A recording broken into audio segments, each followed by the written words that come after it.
Good morning, everyone.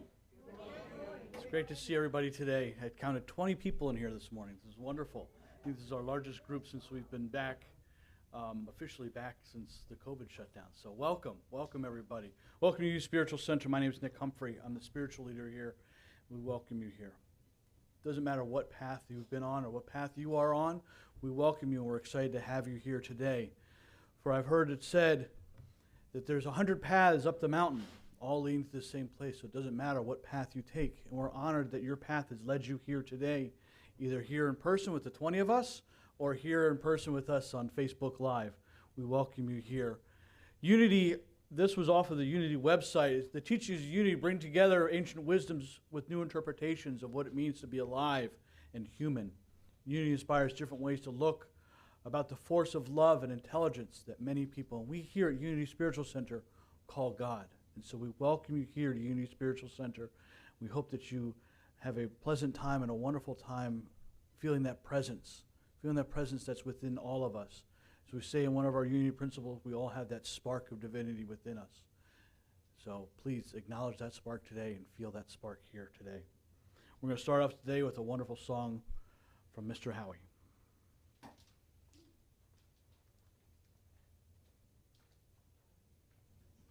This is the old Glenn Campbell song, Try a Little Kindness.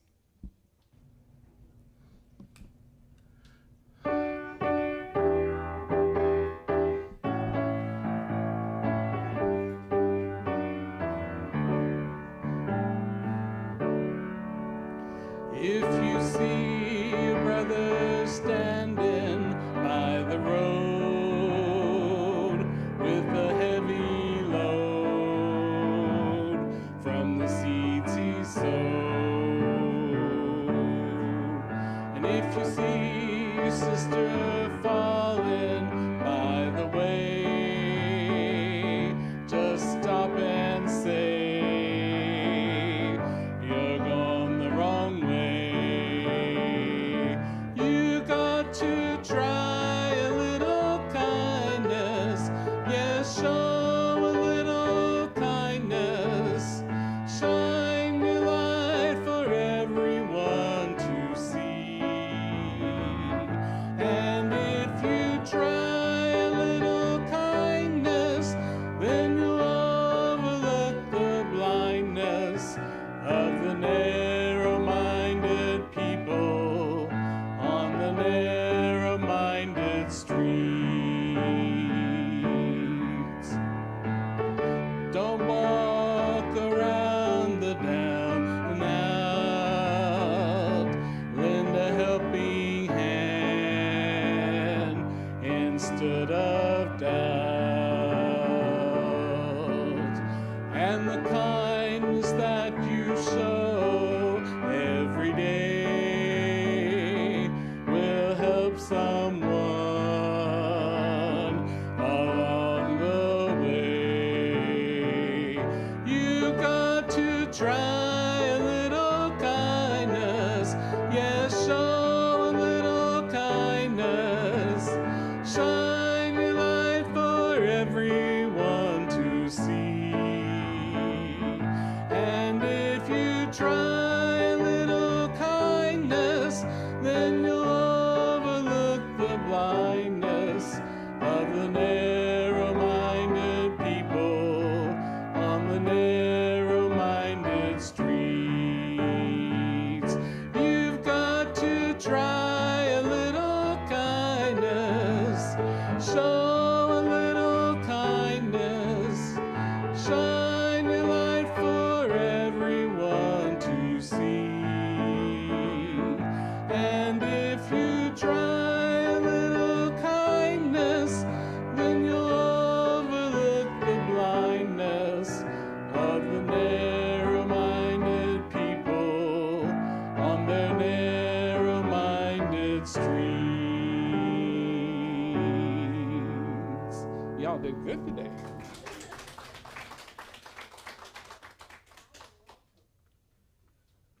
Definitely, the choir sounds very good today. All warmed up. So a few announcements, actually, just one big one. Unity Spiritual Center, the board had its meeting Wednesday, I guess it was. It was the day that my water heater went out also. Should remember that, but we got it fixed. Don't worry, I showered it all. We're good. We decided on our annual meeting. Our annual meeting day is going to be August 29th, and it's going to be right after service, maybe 10 or 15 minutes after service so we can get prepared. But it's going to be August 29th, which is the last Sunday in August. August has 5 Sundays. This is the 5th Sunday of August. It is not Labor Day weekend. It is the weekend before Labor Day weekend. So that those people who were making plans to go away on Labor Day weekend, you can still attend this because Labor Day weekend is the next weekend. So August 29th, it'll be right after service. Those of you who are not comfortable being here and or maybe can't attend and would like to view it, we will be doing a Facebook Live or a Zoom. I'm not sure exactly how we're going to work that. Still need to work that out with the technical guys in the back on how we're going to do that. But we want to make sure that people that aren't comfortable being here quite yet can still participate. And so we want to have that interactive that you get with Zoom. And so if you're interested in that, please let us know. Another important thing is that in order to be a voting member, you have to become a member. And so we have membership forms for those of you here in the sanctuary. And if those of you watching online, if you'd like one, please contact the office Tuesday, Wednesday, or Thursday. They'll be happy to send one out to you and then return it signed and everything so you can be a part of that. And we welcome everybody for that. I think that is the only announcement that I have for today. So let's turn to a time, as Unity was founded, we'll turn to a time of prayer. Close your eyes, and as I spoke before, feel that presence. Feel that presence, the presence of love within you. Within you that we call God. Some people may call the Christ Spirit. It dwells within you. Feel that energy, that Spirit fills your body, fills your soul and your mind. Allow that energy, as we all know, is the law that as you give more love away, more love comes in. Give that love away to people that may need it.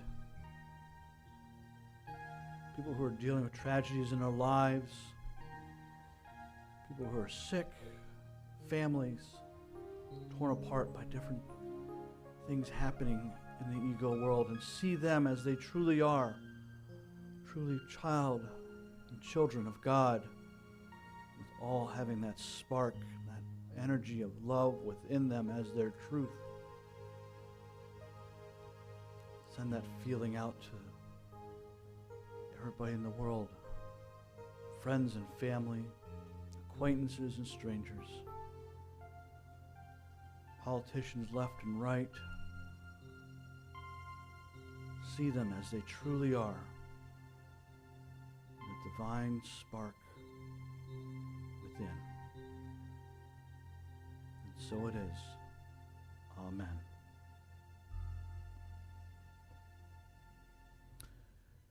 Now I have one more song by Mr. Howie. Okay, this next song I'm going to do here from the piano, and I'm going to teach it to you.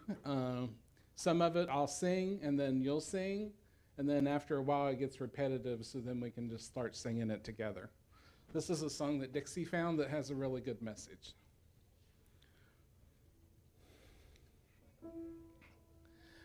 They say this mountain can't be moved.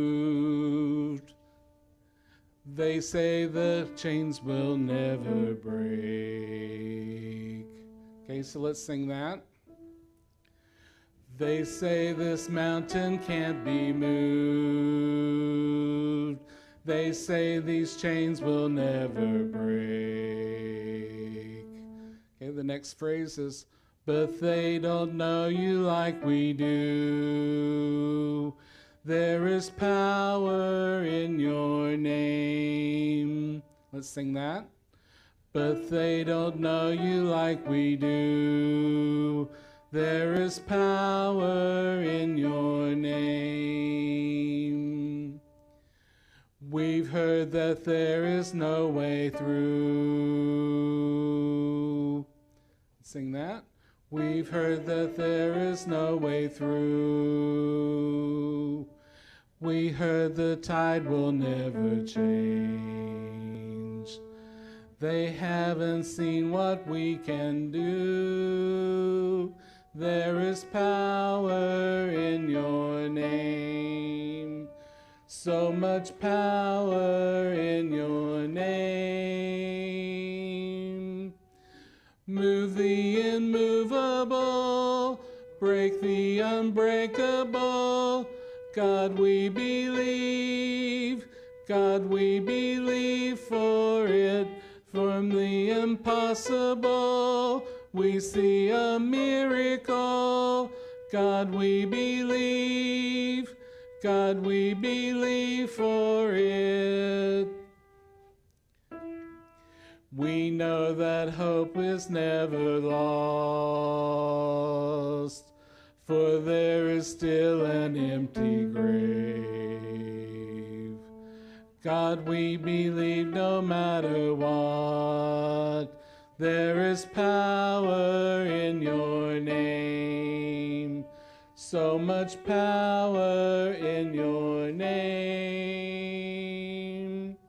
Move the immovable, break the unbreakable.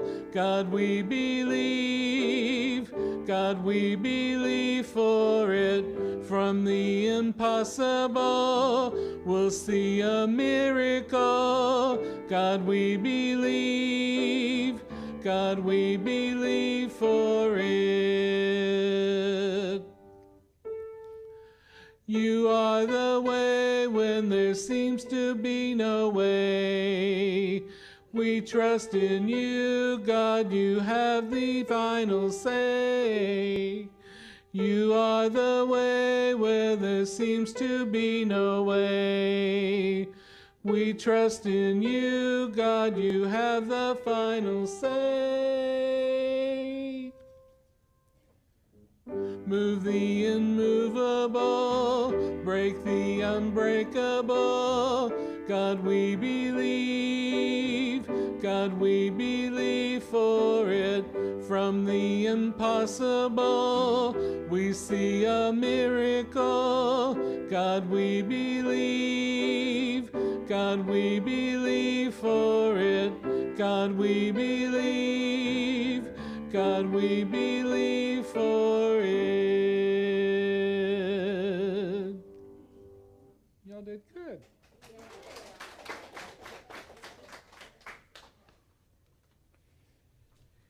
And now we'll have the lovely and talented Miss Lily Hardy.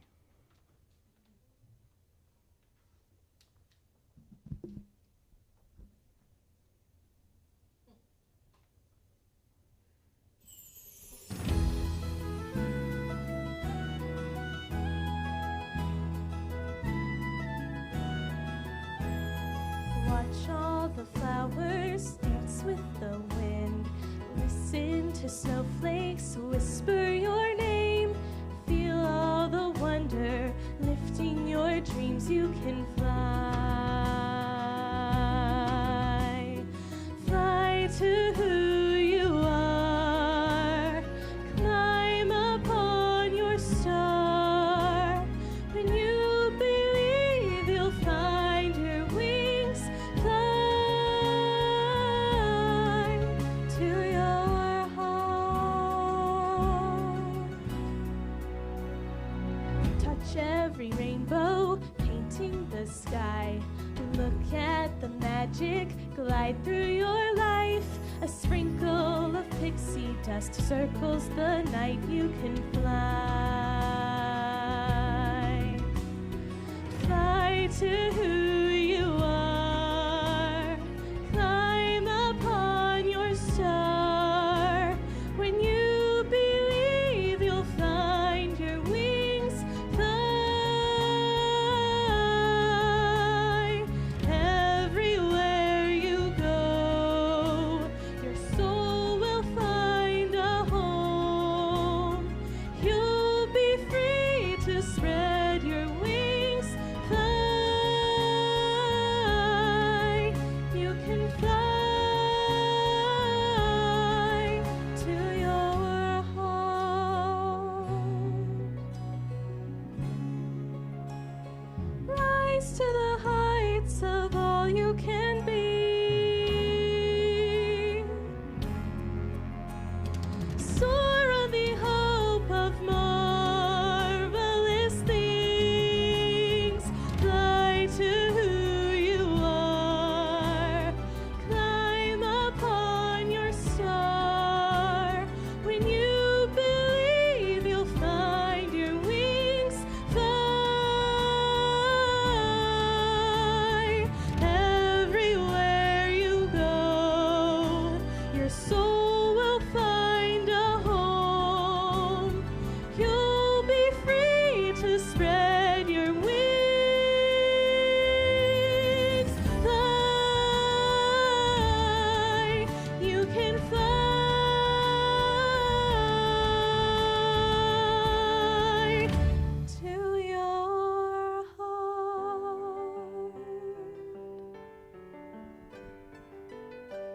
Wonderful. Thank you so much, Lily.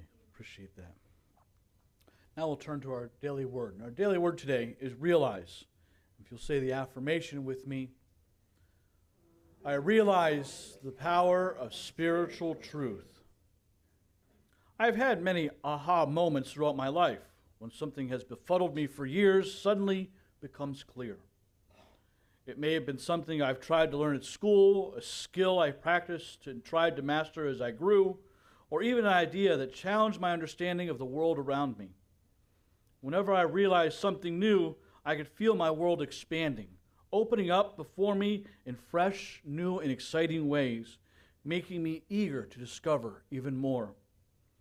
On my spiritual journey, I feel a similar excitement as I realize I have so much more than the spark of divinity living within me. I am fully divine, just as I am fully human. I feel newly alive with this realization and so very grateful for it.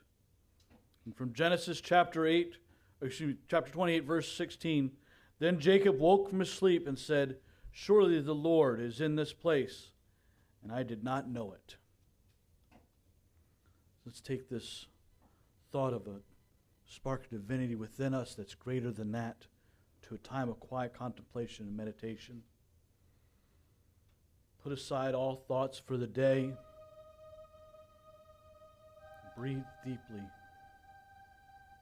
Let the stillness of this moment fill your minds. As we open our hearts to peace, we allow our breathing to become rhythmic. And the only thing that we notice in our minds as we relax into a place of serenity, releasing all concerns in this present moment, except for that feeling of oneness with God. As you notice that presence, release all fears, worries, concerns, doubts, inadequacies to that presence, and allow peace to fill your soul.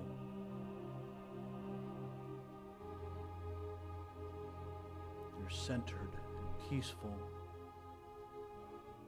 resting now in a sacred stillness. You recognize your oneness with divine wisdom. As you align your heart and mind with spirit, you gain that new understanding and realize the power of a spiritual truth. That you are one with the intelligence of all creation. You know what is yours to do today and always. As you move and speak the wisdom of spirit. Your divine wisdom rising to new heights of understanding. Healthy and whole, you are a child of God. As thoughts and feelings may have come up, release those again that do not reflect this wholeness. This wholeness as you are filled with the healing power and love of the Christ Spirit within. Divine love is your source, and it overflows you with the good and joy that is you. As you are centered in divine love, and in this silence, feel this comforting power envelop you as a warm blanket.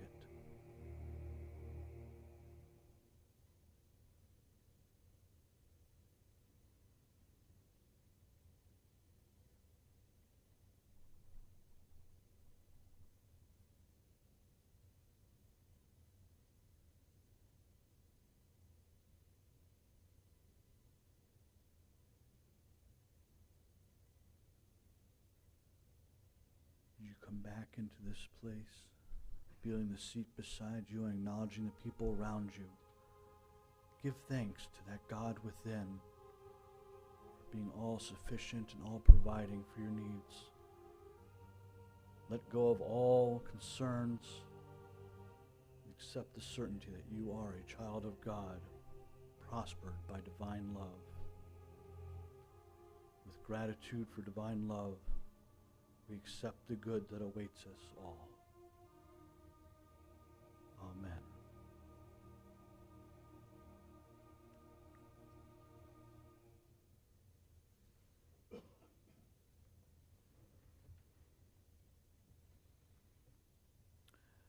So now we'll turn to our time of tithes and offerings. And here at Unity Spiritual Center, we know that there's a give and take in the universe. And as we give out, more comes in.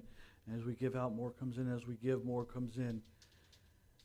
And that's the truth here at Unity Spiritual Center. And we appreciate all of your tithes and offerings and donations and gifts that you present and give to us. And so if you'll say with us our blessing for the giving. Divine love, as me, blesses and multiplies all the good that I have, and all the good I give and receive. Thank you, God.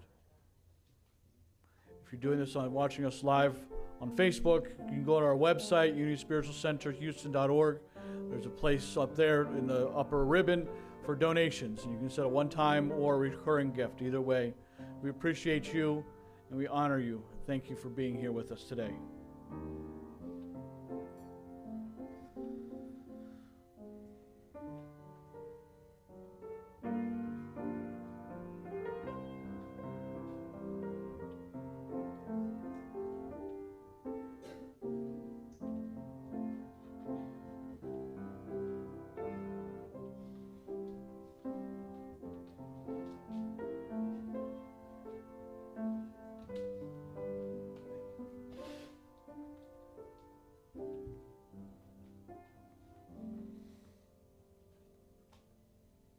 Now we'll do our dedication of the tithes.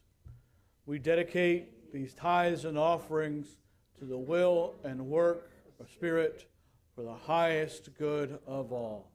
Thank you, God. Thank you. And once again, Miss Lily.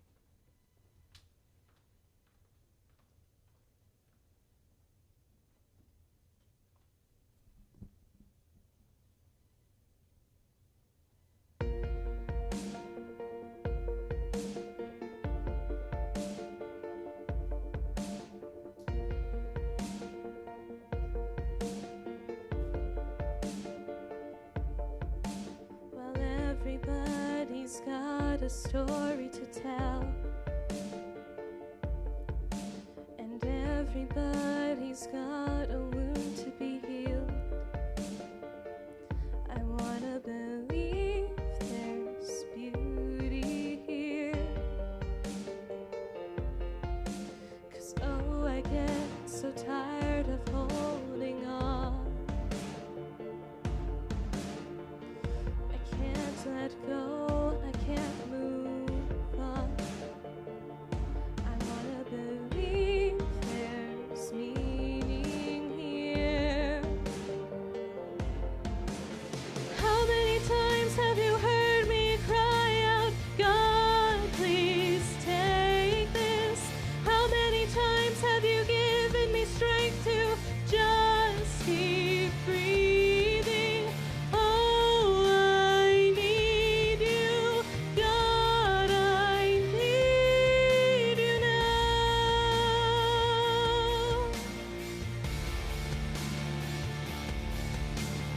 Standing on a road I didn't plan,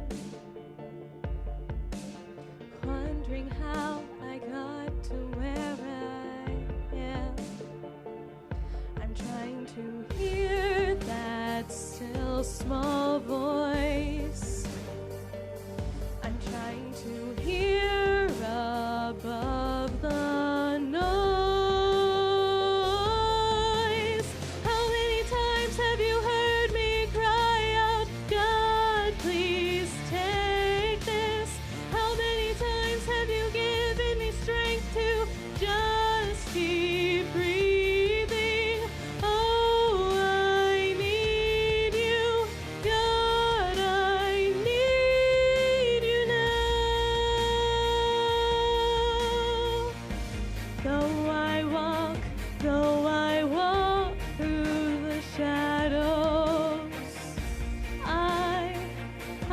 so afraid. Please stay right beside me with every single step I take. How many times have you heard me cry out? How many times have you given me strength? How many times have you heard me cry out, God, please take this? How many times have you given me strength to just keep breathing? Oh, I need you, God, I need you now.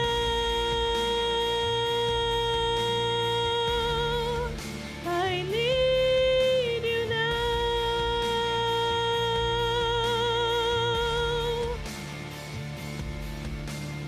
Oh, I need you, God, I need you now.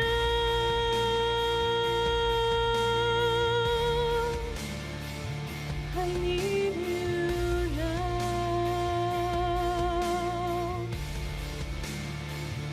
I need you now.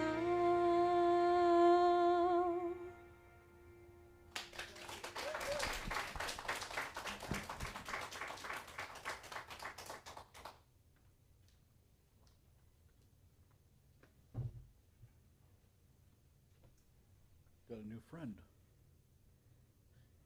There's a cricket right in front of my podium. I got a new friend here. I wonder if his name's Jiminy.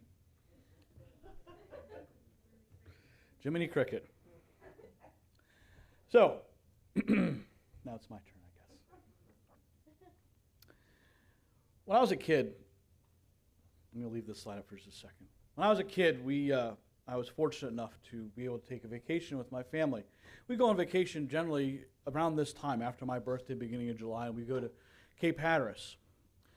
And Cape Hatteras is off the coast of North Carolina, and it's just this beautiful place, just this little spit of land that is slowly moving towards the continent because the oceans and the waves are moving it, and there's a famous lighthouse, and it really is my happy place. I have such fond memories of being there. And I was fortunate enough when I lived in Virginia that I was able to take my family there. And those are pictures of my family when we went to visit North Carolina, when we visited Hatteras, one of my favorite ones. And Dylan, I apologize, but I'm going to embarrass you here. He was getting out of the water one time, and his older brother, who's the dark-haired kid there, was behind him.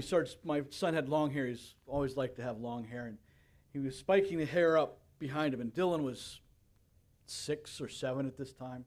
And he sort of swung his arm and said, "No, Bubba, I'm a surfer dude, not a rocker dude." It's one of my favorite things. I'm sorry. One of my favorite memories of Cape Hatteras and being on vacation.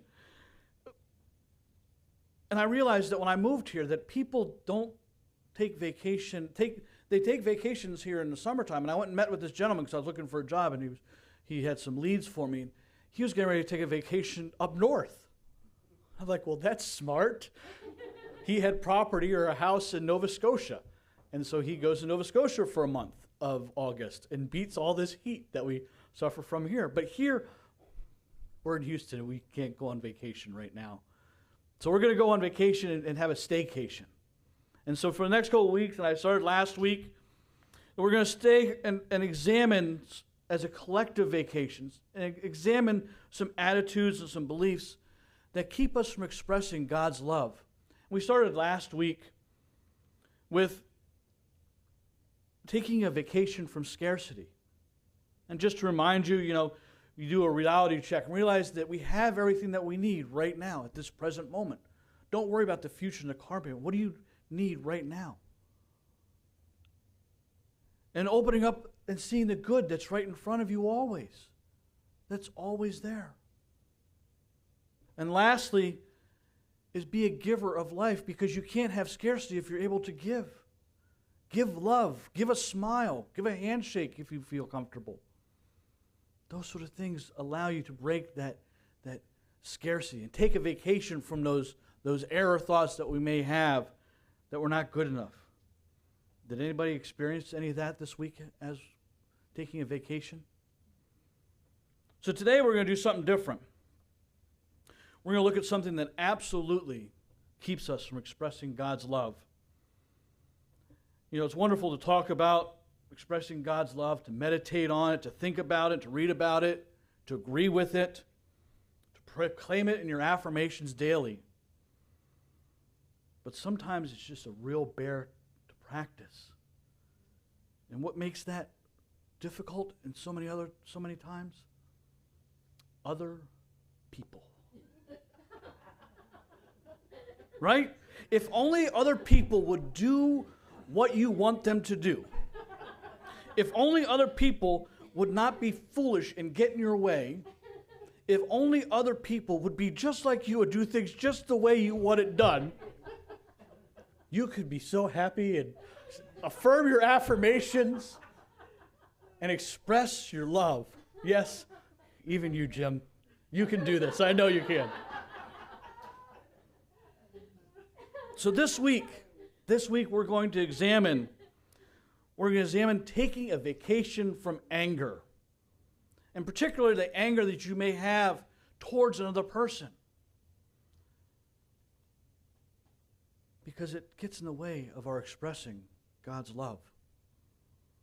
Ram Dass wrote a book called Polishing the Mirror, How to Live from Your Spiritual Heart. One of his quotes from that book is, when somebody provokes your anger, the only reason you get angry is because you're holding on to how you think something is supposed to be. You're denying how it is. Then you see its expectations in your own mind that are creating your own hell.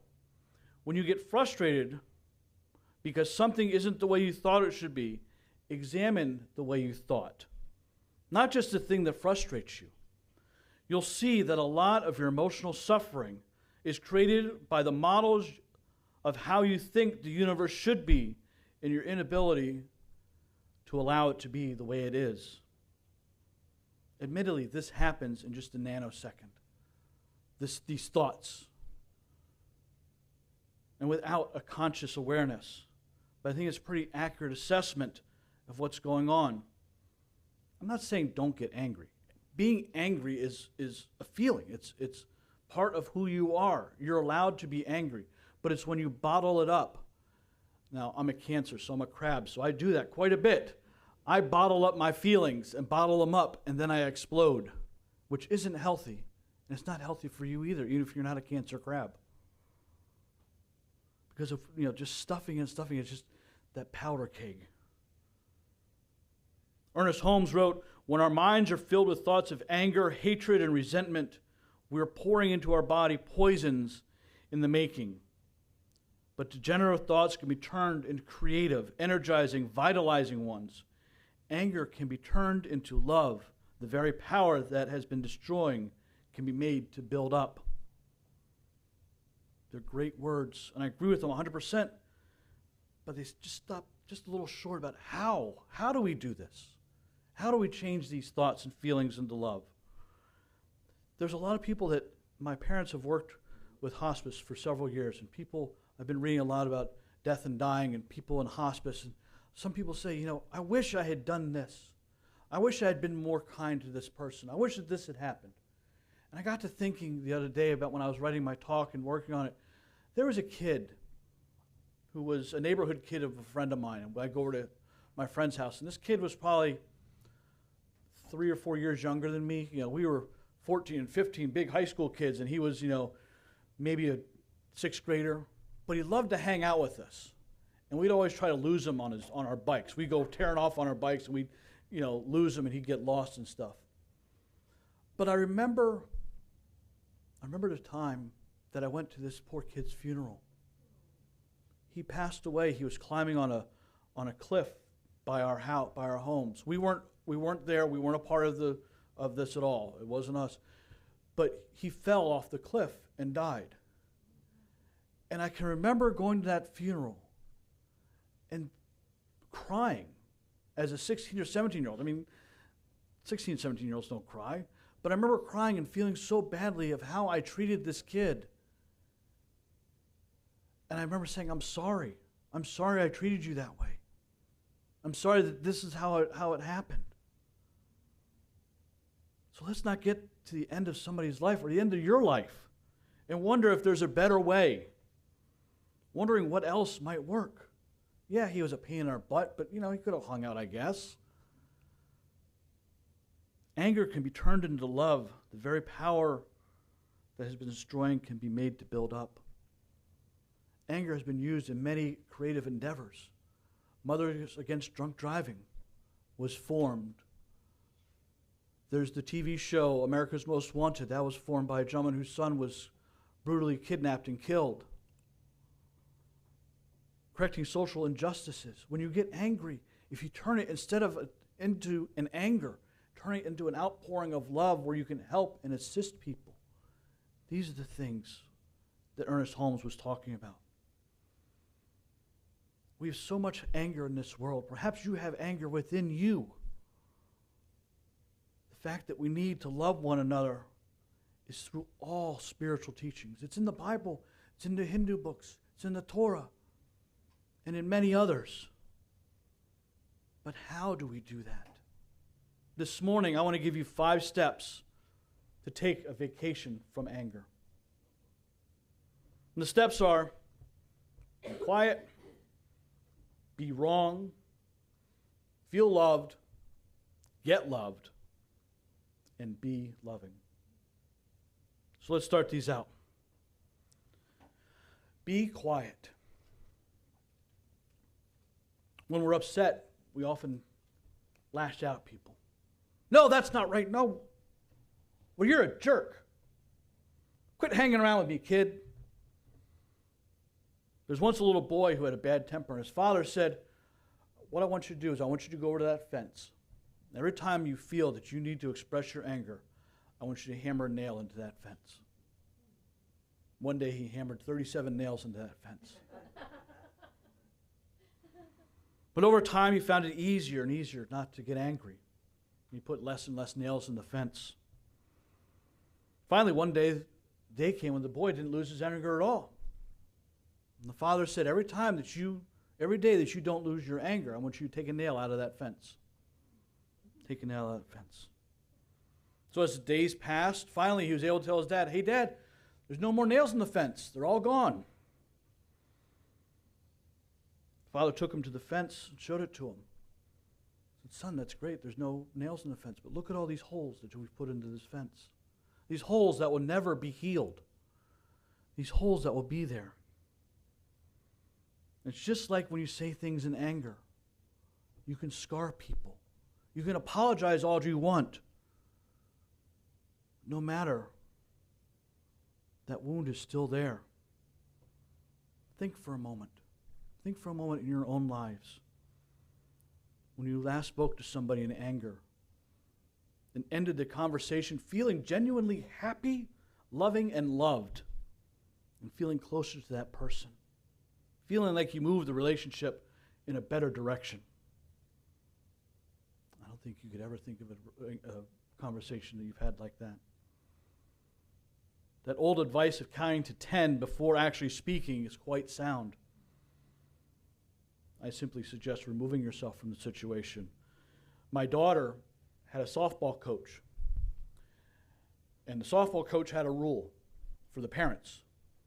If there's something that you didn't like about the game, whether it was an umpire call or the way that I coached or some other parent or something happened during the game that you didn't like, I have a 24-hour rule. You have to wait 24 hours before contacting me to discuss the situation. If it is still so important to you that you discuss this situation with me, I will listen to all ears.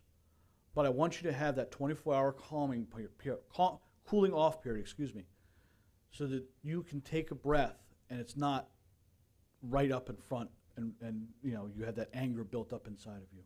I call it Coach Brown's 24-hour rule.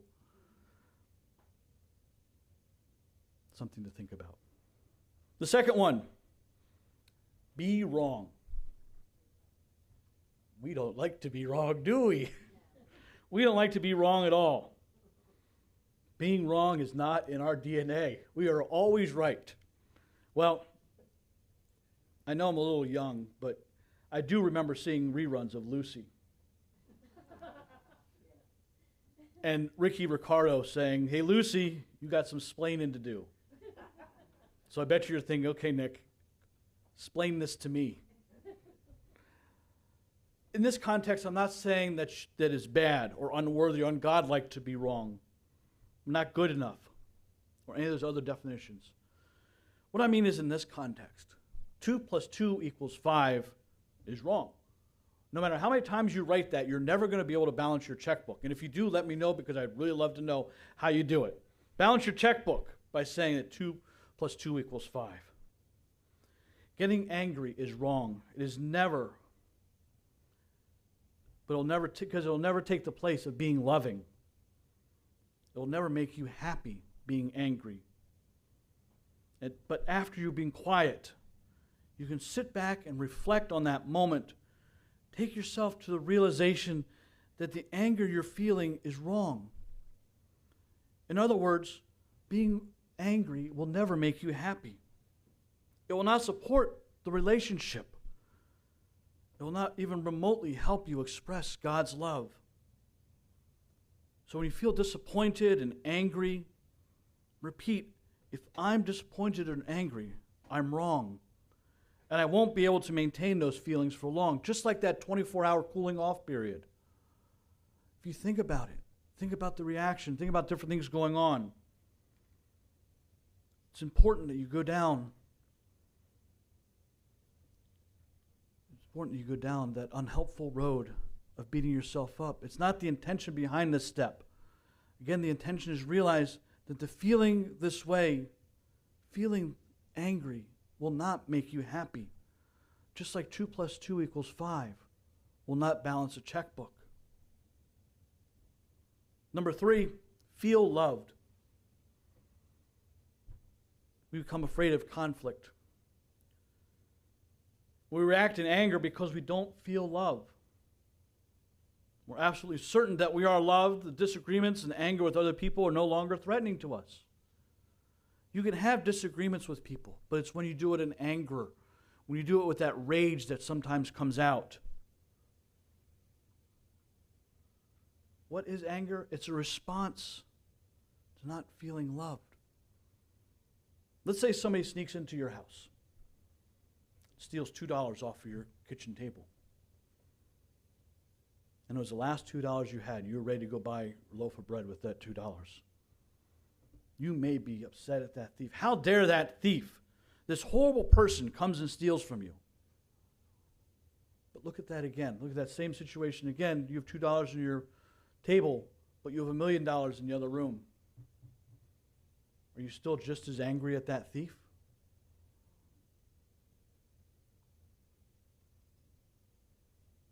I don't think so. I feel you may have sympathy for that person. Maybe I can help him out. Maybe I can find him and give him more money.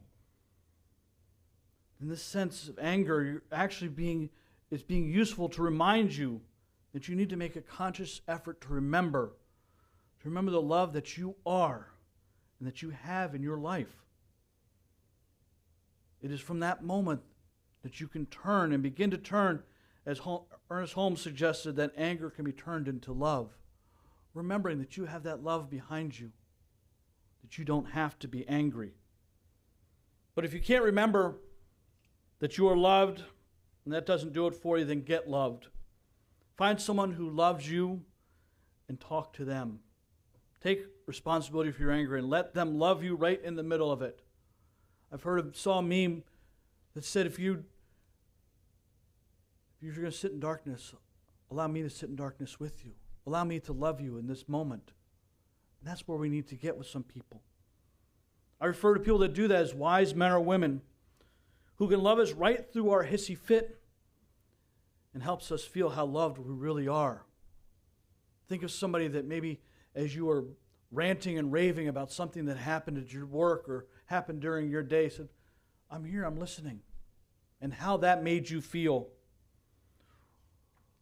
Remembering that when we feel loved, we have that $1 million in that room next to us.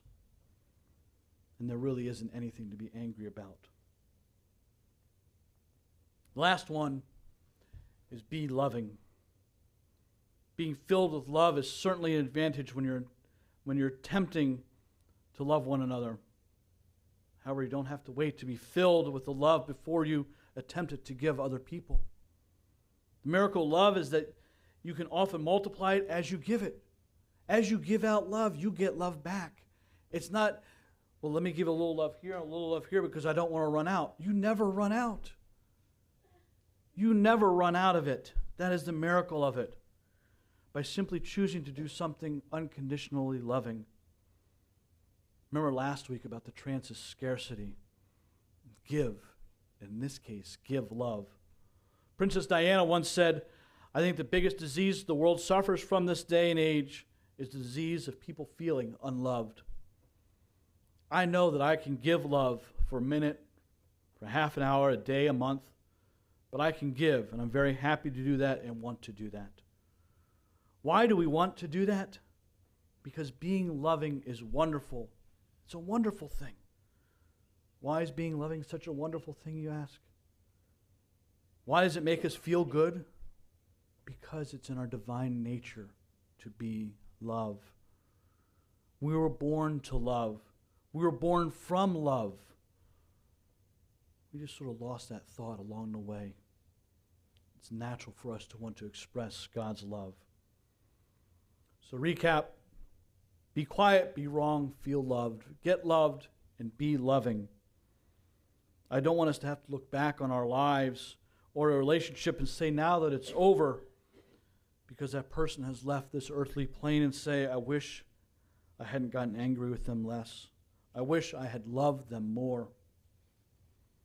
That's a regret none of us want to have. And we will never know when that last conversation, that last interaction will be.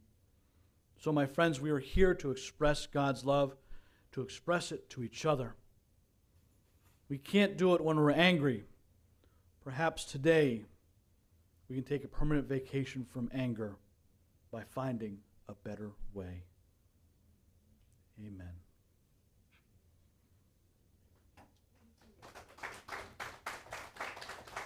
See, you're expressing love.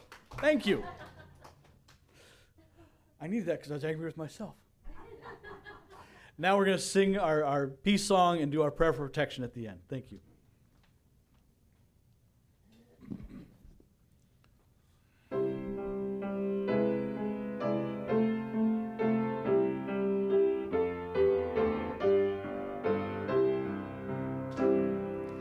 Let there be peace on earth, and let it begin with me. Let there be peace on earth, the peace that was meant to be, with God as creator, family all are we. Let me walk with my family in perfect harmony. Let peace begin with me. Let this be the moment now. With every step I take, let this be my joyous vow, to take each moment and live each moment in peace eternally. Let there be peace on earth, and let it begin with me. The light of God surrounds us. The love of God enfolds us. The power of God protects us. The presence of God watches over us. Wherever we are, God is, and all is well. Yea.